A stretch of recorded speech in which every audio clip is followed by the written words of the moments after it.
Everyone's in Tampa. Get excited. We're going to talk about that, and we're going to explain what is a hamate bone. All next on a live edition of Locked On Yankees.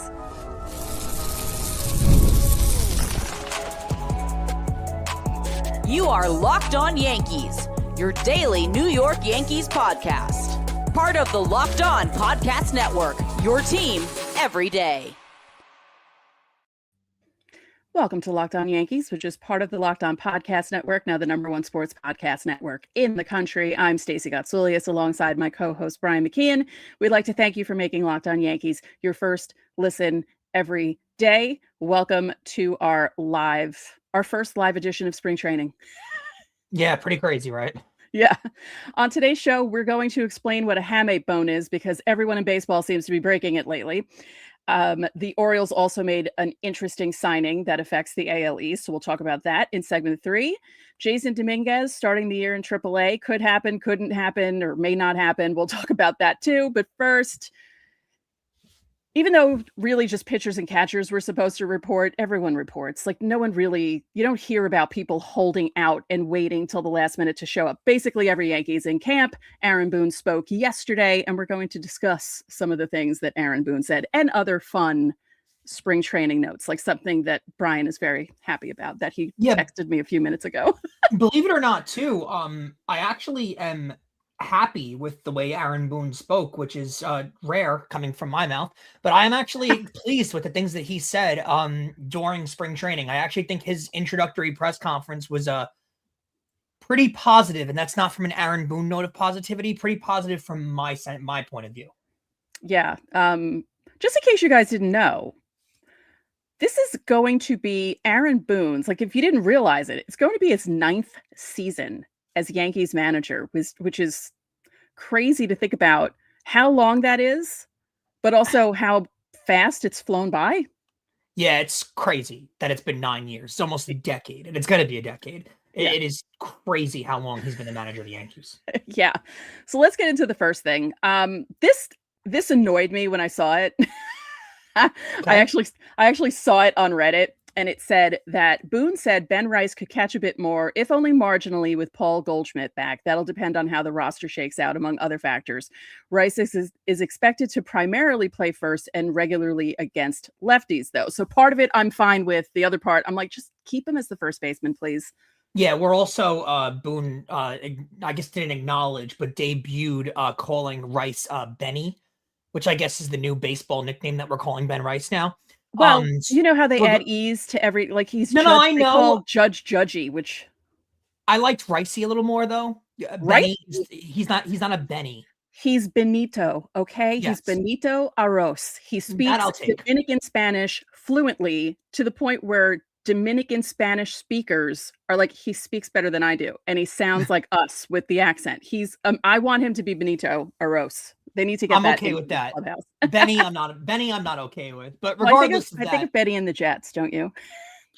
No, because I'm of a certain age. You listen to older music. Don't say that. Not that. He did acknowledge that even though Ben Rice got over 500 plate appearances last year, that Ben Rice is going to be playing primarily starting every single day, which is kind of what we wanted to hear as Yankee fans. I'm happy to hear that.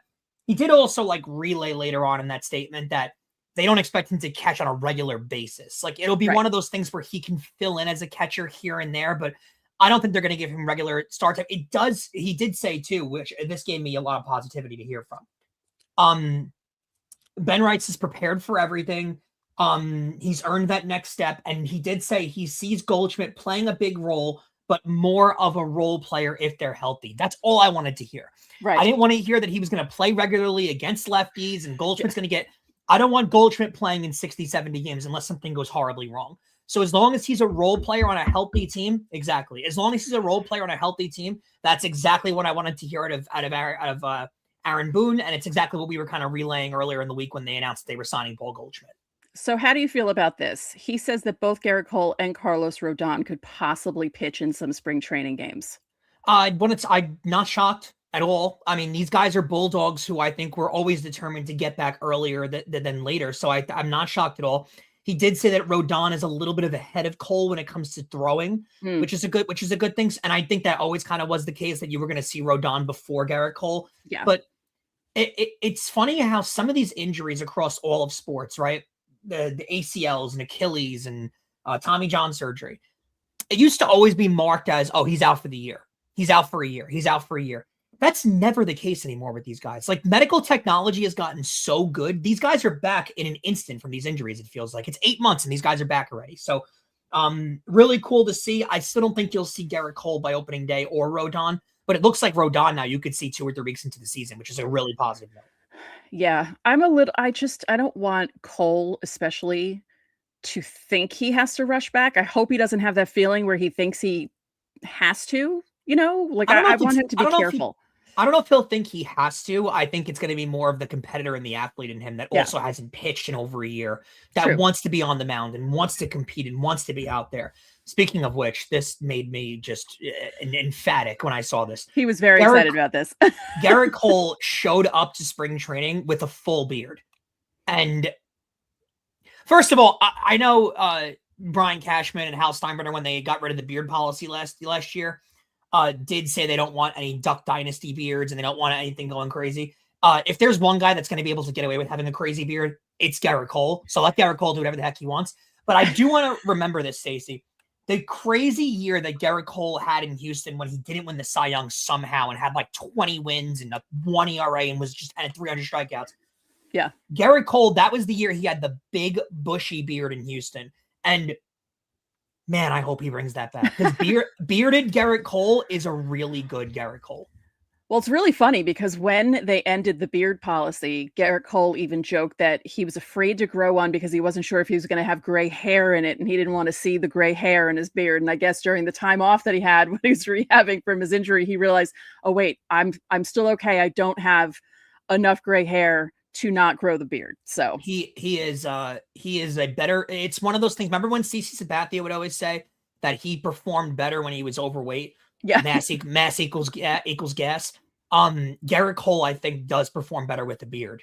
Yeah. There's no actual science behind it, but it's just true. When he's bearded up, he's usually better. Well, it's kind of funny because he cut his hair before the 2023 season when he won the Cy Young, and I was a little worried about that because I thought, oh no, he really chopped his hair. What is he going to do? And then he actually went out and was fine. So what do we know? Who knows? Yeah. We'll see what happens with bearded Gerrit Cole. But yeah, I saw that picture this morning and I thought, okay. So I guess there's no grays in his beard and he's okay with it. Yes, exactly. To IKF's comments, I'm glad that someone actually thought to ask Boone about this.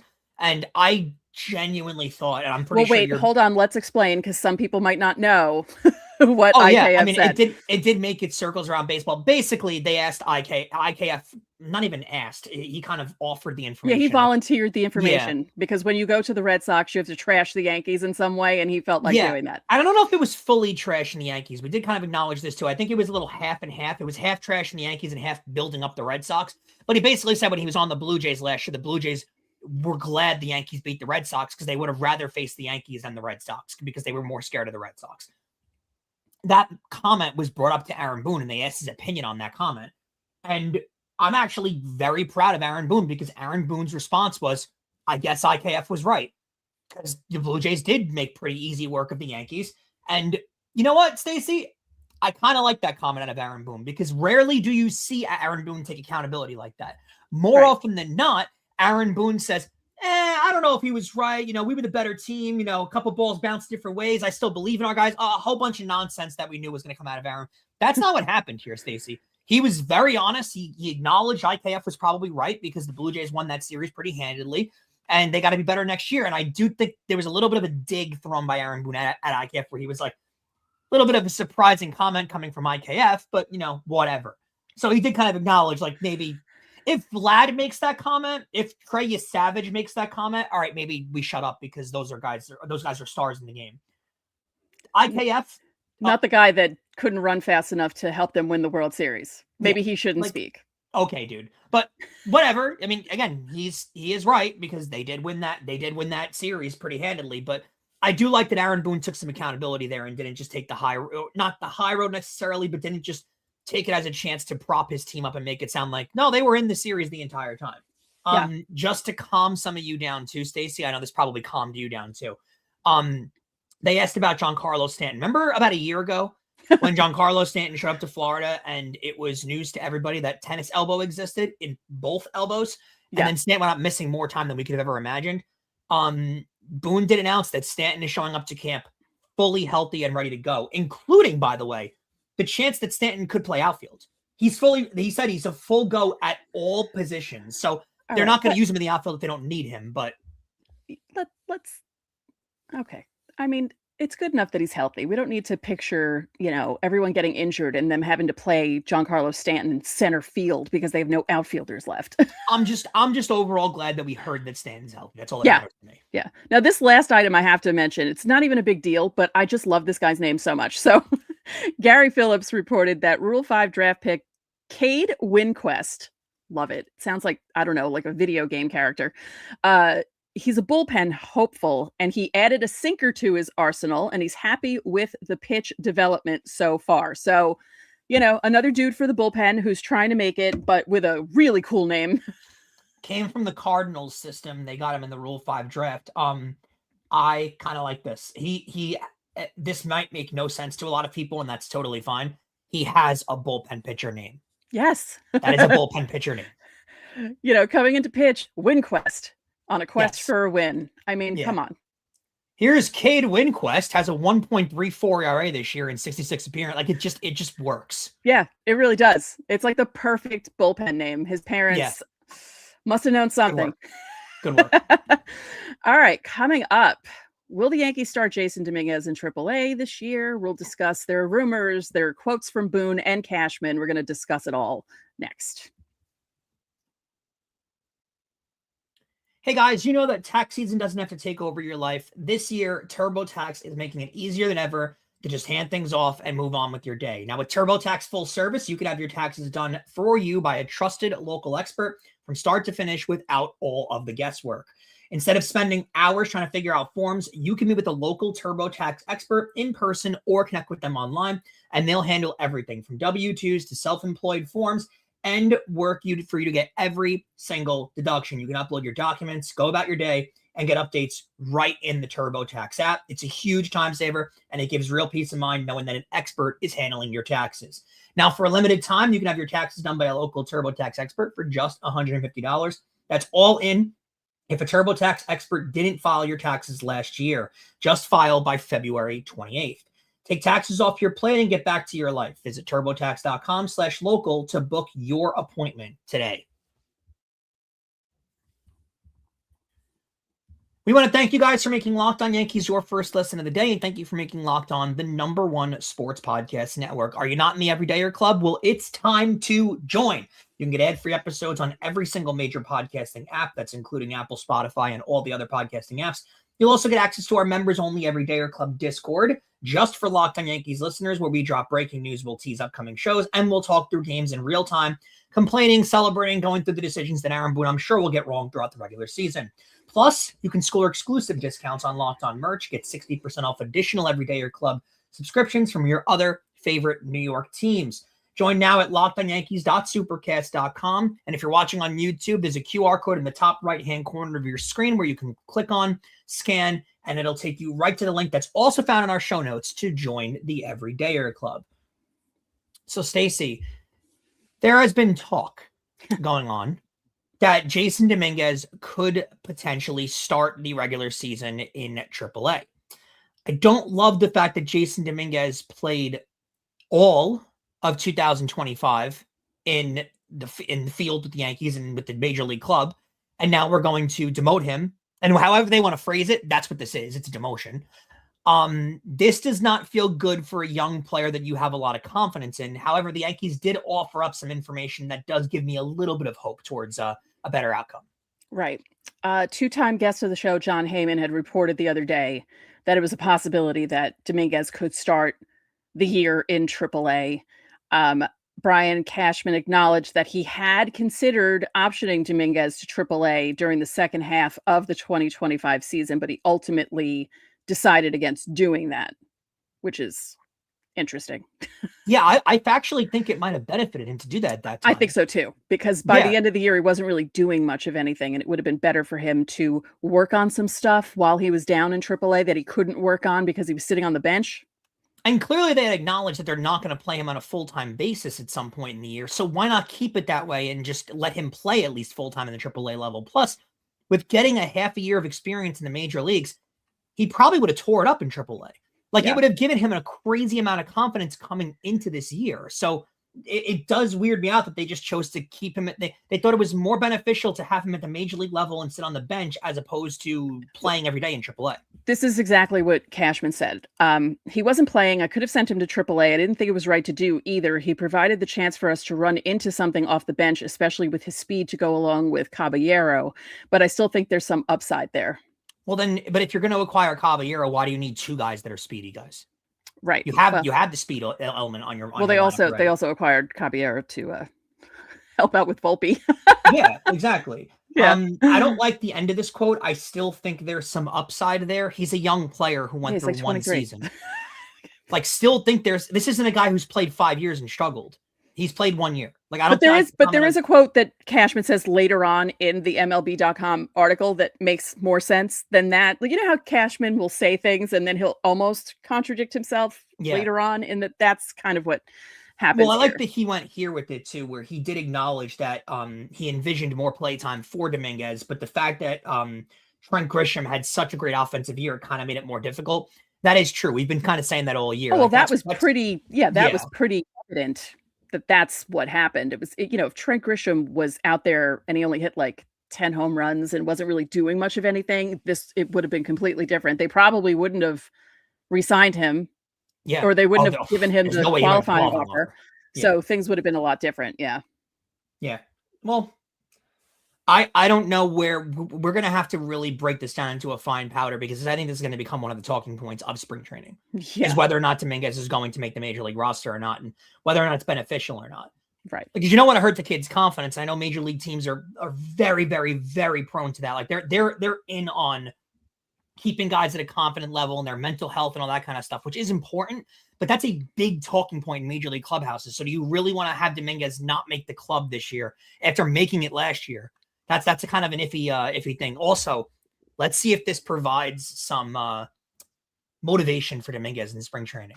Right. Watch him have a Greg Bird spring training. Right. So the one area that the Yankees want to see improvement from Dominguez on is his performance against left-handed pitching. He batted 186. He was 22 for 118 with 1 home run and 9 ribbies against big league lefties in his career so far. The thing is, they do have enough hitting against lefties this year, so I don't know if it's a big deal to them that Dominguez just bats from the right side from now, from the left side, from the right side from now on. Sorry, I don't think it's necessarily a big deal if he just goes up against righties at this point. If he struggles against lefties, having bat from the right side and go up against righties full time, I don't know if that's a crazy outcome there. So Aaron Boone said this. We're talking about a very, very young player that didn't play a ton of minor league baseball. And what suffers from that? The side you don't hit from as much. He's a natural right-handed hitter, so I don't think it's out of the question that at some point the right-handed catches up to the left side. I agree with him. And plus the minor league point is a very good point. Like, Jasson Dominguez did not play a ton of minor league baseball. He played a lot at the lower levels, but he ran from single A up until the majors. He ran through double A, ran through triple A. He didn't spend a lot of time at the higher levels of the minor leagues. And a lot of that's due to talent and his grading as a prospect. But, there's a reason for his early on struggles. I think there is benefit to him playing the entire year at the major league level from getting that experience. Right. And then Cashman was asked if Dominguez could still develop into a productive switch hitter. He said it remains a fair question that's still an unknown, but he also acknowledged the fact that he missed a lot of development between COVID and the injury from the Tommy John surgery that he had. So he said, I think there's still the area for saying, just let him go play. Yeah. And honestly, he's going to be able to do that more in AAA than he will be at the major league level. So I think there's a legitimate chance that he winds up starting the year in AAA. Right. And I think from these quotes, I think the Yankees will explain to him that, look, this is to help you come back to us as a better player. And he's still, what is he, turning 23, or he is 23? Yeah. He's still so young. It creates a good backup plan too. Like there's a legitimate possibility going into this year, Stacey, that Trent Grisham turns back into Trent Grisham. Right. Like, I don't know if he's going to hit 30 home runs again this year. I don't know if he's going to hit in the high 200s. Well, we kind of saw the drop off in the playoffs because he disappeared. He did, and his fielding is good, but the fielding metrics compared to previous years were down as well. Also, so yes, I don't know if you're going to see, that last year very well could have been a flash in the pan type of thing for Trent Grisham, which is normal and fine, and Trent Grisham is who he is.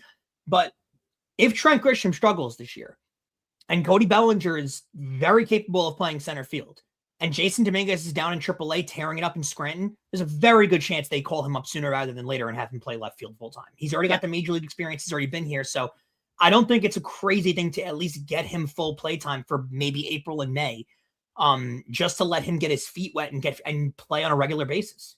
Right. All right, coming up, news from around the league, including some news about an AL rival who both signed a veteran pitcher and also lost a young player to the latest injury that's sweeping across MLB. We'll talk about it next.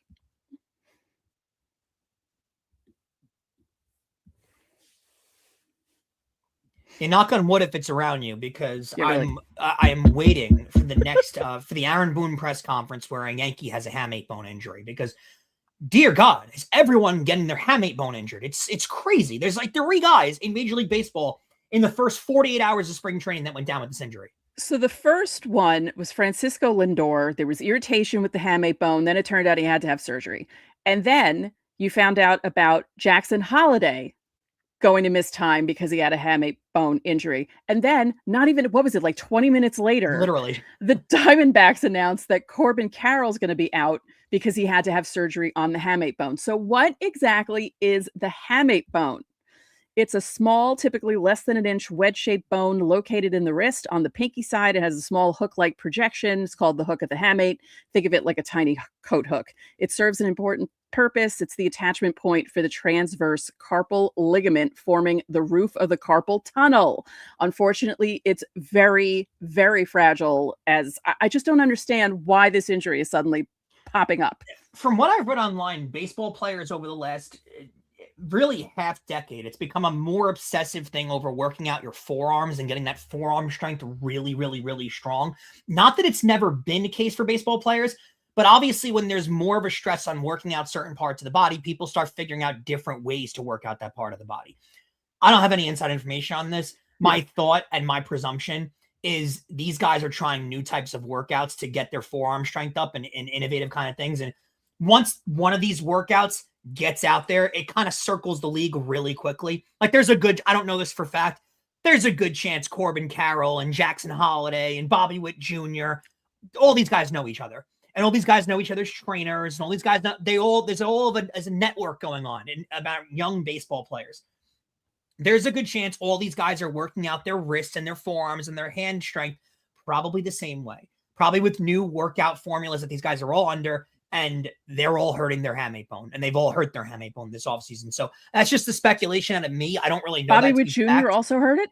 No, he didn't. I'm saying all of these young superstars. I was like, did I miss another one? No, he didn't. Okay. I'm sure that's coming down in the next 36 hours. But all of these young players are all, my point is they're all networked. All of their trainers and all of them and they all know each other from years and years of playing travel baseball and AAU and all these different kind of things. So yeah, I don't think it's crazy to assume these guys are trying out different workouts and trying out new stuff, and they're coming in with weak hamate bones and they start hitting for the first time all off season, and then boom, their hamate bone snaps. So this is crazy. It's wild. This is, I can't believe how rampant this has gone throughout the league. And these guys are all needing surgery, by the way. Like they're all out for a good 6 weeks. Yeah, it's weird because there always seems to be one injury that affects everyone. Like there was a year where everyone was hurting their hamstrings. There was another year where everyone was hurting their obliques. There was that one year, 20 years ago, 2006, Matsui hurt his wrist, Giambi hurt his wrist, Sheffield hurt his wrist. Like it was like, it's just very odd that it always happens in groups. It's weird. The bad part is that it happened when it happened, because 6 weeks pretty much means they're missing all of spring training. Yeah. That's what's not good. Missing all of your offseason workout plan, that's a problem for these guys. So you're basically re-up starting spring training at the end of March. which isn't the goal. And you're getting off to the season. We've always talked about this, and it becomes true. When baseball players don't stay in a routine and don't get their full spring training and don't get to go through with the whole program, they wind up having like lost seasons for some reason. And they're never able to really hit the ground running because they always feel like they're catching up. And it feels like this could wind up happening with some of these guys, where it's going to wind up being a lost season because of a stupid wrist pinky side hand injury that they wind up having in February. Because again, it's a 6-week injury, and you're missing essentially all of spring training at this point. And it's even more upsetting for Corbin Carroll and Francisco Lindor, because they were planning on playing in the WBC. So now Corbin Carroll's out for Team USA. Yeah, and Lindor I don't think was going to be able to play for Puerto Rico anyway. Well, his original plan was playing for Puerto Rico. Then there was an insurance issue, and now this. So, which is funny, that's going to be a talking point too. Older players, that insurance companies are not going to be taking insurance in their contracts, because if you get hurt and miss time, there's a pay stipulation that goes on in Major League Baseball. So it is funny that for some reason these sports insurance companies are kind of not willing to cover these guys if you're an older, injury-prone player. And Lindor's not really much of an injury-prone player. No. They just didn't want to cover a guy that's north of 30. Right. Which I think is kind of crazy. So yeah, hopefully these guys can heal and honestly just not have, devastating or lost seasons because of this stupid injury. Yeah. So the Orioles signed Chris Bassitt to a 1-year, $18.5 million deal. Can you make sense of this to me? That's a crazy amount of money for Chris Bassitt. Am I wrong? I mean, he's not a bad pitcher, but he's 36 and he's a middle of the rotation. Right. Kind of he's not a 1. He's not even a 2. He's more like a 3 or a 4. I think he's a 3 at his best, and I think he's probably That's what I'm 4. saying. Yeah, he's like a 3.5 or a 4 normally. So yeah, I don't understand this contract. It's what's funny too is we were seeing pitchers like depth guys that were signing in the middle of this offseason for mid-range, lower amounts of money, the 11.5s, the 10, the $8 million salaries. So this offseason started out with pitchers getting crazy money, right? Then it tapered off, and you started seeing the middle guys getting kind of, $10 to $13 million deals. And now towards the end, I mean, Valdez makes sense. We knew he was going to get crazy money. Yeah. But now towards the end, all these starters are getting 18, 19 million. I don't know where this came from. Maybe teams are just getting desperate and these guys are willing to hold out longer. But yeah, Chris Bassitt for 18 million, that is not a signing as a Yankee fan that scares me at all. That Chris Bassitt is an Oriole. Okay, sure. Like he's a middle of the rotation kind of guy. He'll probably have a 4.15 ERA. He'll pitch to a 8-10 record. Like, we know what Chris Bassitt's going to be, which is fine. Like, he'll hold the fort down, but 18 million is wow. I literally, my jaw dropped a little bit when I saw that contract come across my phone. Like, that's how much Chris Bassitt got? Yeah, because I would be upset if the Yankees gave him that. I thought it was a 13 at first, and I was like, well, all right, I guess that makes sense. And then I realized it was an 18 because I didn't have my glasses on, and I was like, oh, all right. Not that there's that much of a difference between 13 and 18. It's $5 million. It's not like but in reality, an absorbent. But in reality, when you think of the difference between what these other guys were getting and what Chris Bassitt just got, like you said, it's kind of wild how the offseason has just been like almost like a roller coaster in a way. It adds on more and more and more, and this will be a theme probably until free agency hits in 2027 or 8 at this point. Tarek Skubal, it just makes you shake your head even more. The Tigers were willing to play hardball with him at that price, which is around the same price that they wanted to pay him, around the same amount of money Chris Bassitt just got. The 2-time reigning AL Cy Young Award winner. Think about that for a second. And then they went out and paid Valdez this crazy salary. So none of this makes any sense what's going on right now.